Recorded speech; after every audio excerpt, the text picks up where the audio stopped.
Mraz has tweeted, "We head to some condo in New Jersey where Joey Waller will react to the FDU loss." And Kenny Brock responds, "How many of his cats are going to chime in?"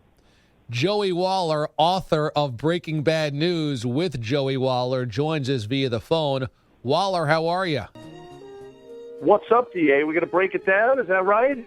Well, I don't know. I don't know if we will break it down, but it's nice to have your dulcet tones here on the show. How's your night going? Oh, listen, it's been a tough week, as you well know, after that Wagner loss to FDU, and the FDU victory on Wagner's home floor a week ago tonight was just actually just continuing to drown my sorrows by eating another quality Marie Callender's frozen pasta dinner, DA. After all, as the box says, it's just like homemade. What? By the way, real quick, what's the matter? Doug Gottlieb wasn't available for this spot tonight? So, let me ask, what kind of pasta is it? I'm going with the pasta cheese-filled medley, actually. Okay. Scoring at home. Any sides? What's that? Any side dishes? Now, listen. When you've got the Marie Callender's on a Tuesday night in Central Jersey, I think that's about all you need. What are you drinking? Whatever's available. Are you a soda drinker with dinner? Are you water? Are you a beer? Truth be told, I'm a big drinker in the house of iced tea, specifically the Turkey Hill iced tea. Okay. And I like to water it down by half because it's way too sweet otherwise. And plus, it saves me a few dollars. Yeah, sure. Sure.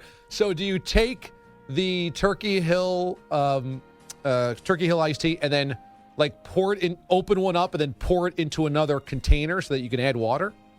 That is absolutely correct. And then I use bottled water to water it down, to dilute it. Ooh, wow. So that's quite the dinner you had. That's a wonderful meal. It's romantic. Proof once again, DA, that I have an awful lot of time on my hands. Okay. So you are the voice of the Wagner Seahawks and the Fairleigh Dickinson Black Knights, is it? Well, it's the FDU Knights and the Wagner Seahawks. Right, the FDU Knights. So the FDU Knights knock you guys out. Did you hate watch tonight's first four with FDU in there? Well, I mean, I guess my main reaction to the FDU performance is, after they first made the big dance, the FDU head coach Greg Horrenda kept saying that he had a slogan all year for his players: "Don't wait to be great. Don't wait to be great." I guess they waited, huh? Wow. Taking a shot at low major Fairleigh Dickinson tonight. Hey, nobody epitomizes the term misery loves company more than me, huh, DA? That's a good point. So do you feel like Wagner would have put up a better fight tonight? I don't know. I mean, I guess the politically correct answer is the voice of Wagner basketball would be yes, but you just never know how a team is going to react under the bright lights. I think that's a lot of it. It's a real young FDU team. They've got all freshmen and sophomores. They have the fourth youngest team in the country. I felt all year that while they're small and they're young, that they play bigger and older than they are. But tonight it was kind of like Cinderella. The clock struck midnight and they wound up turning back into a pumpkin. But, DA, as you well know, years ago before your time and mine, Jets and Raiders played that infamous Heidi game. That's right.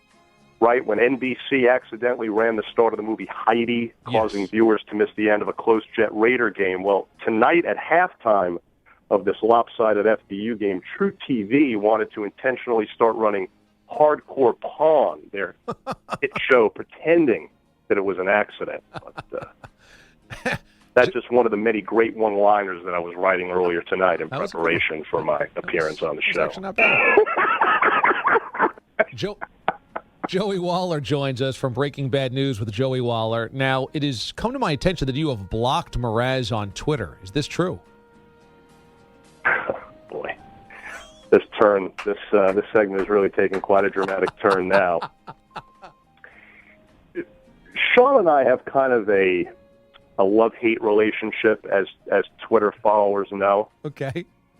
And it's interesting because I will often join with him in mocking those who become angered by his intentional needling.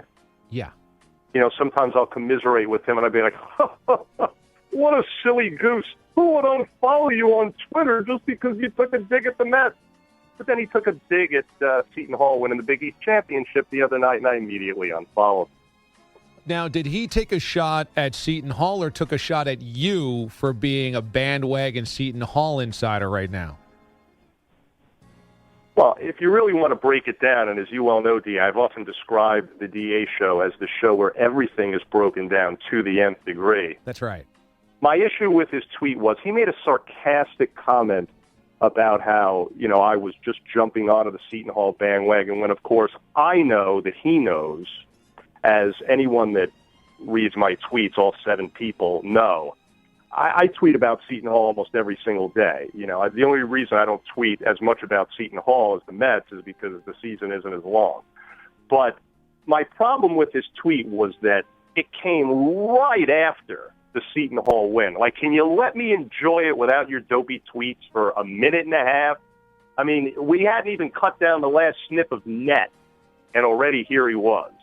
Yeah. And plus the fact that while it was said in jest, and I know it was said in jest, here's the problem, is that on Twitter, there's a large percentage, unfortunately, of the people that read those tweets who have an average IQ of -9. Yes. So there are people that actually will go on there who don't know me and don't know my tweets about Seton Hall all year long and are thinking, this guy's jumping on the bandwagon, and, then it invites tweets from them.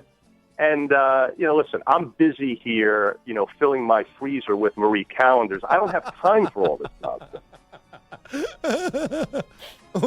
Let me tell you, I know firsthand about how Mraz is a firsthand of the utmost degree salt in the wound guy. When Matt Harvey went down with his ACL or his Tommy John, he was the first one to rub it in my face. I know that the moment that the Mets won anything of significance last year, he was the first one to tweet about how insignificant and ridiculous it was that anybody would cheer. I know this firsthand, and I could understand your fury here because he's just the absolute worst troll known to man on Twitter. Yeah, and then, our little Twitter beefs, they always go down the same road after the tweet comes across. I get mad, I unfollow him, I block him, he quickly unfollows me. It's the same dance. Eventually I go, I love you, Shawnee, and he goes, it was only a joke. I mean, what? I can't tell you can't take a joke? So basically, you're trapped in a bad relationship, a bad Twitter relationship with Mraz.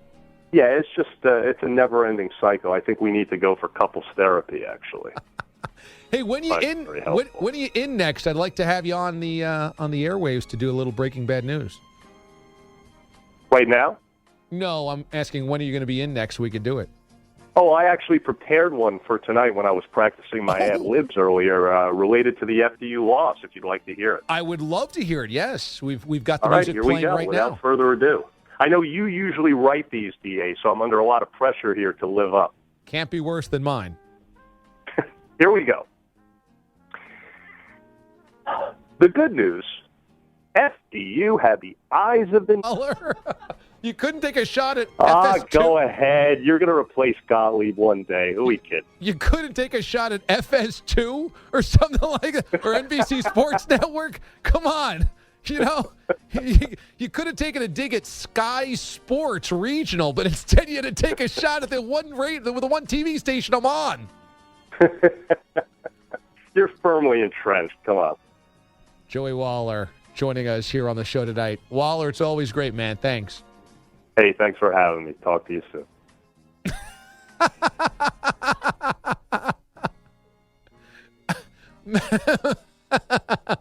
Mraz, I didn't know how that would go. You never know what the live wire is with Waller, but I think that was a good bit right there. I thought that was a good segment. I think it's excellent. At the end of the show, I usually have to send out our guest file to all the affiliates. I think Waller has to be included there.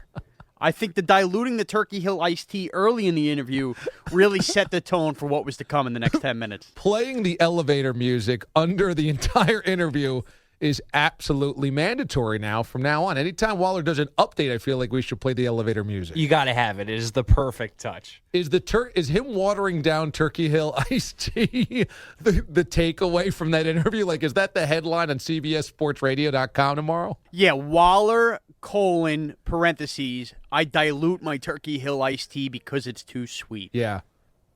Waller, Turkey Hill iced tea, too sweet. I think In front of that, breaking with all caps. Yeah, breaking Waller quote, filling fridge with Marie Callender's pasta.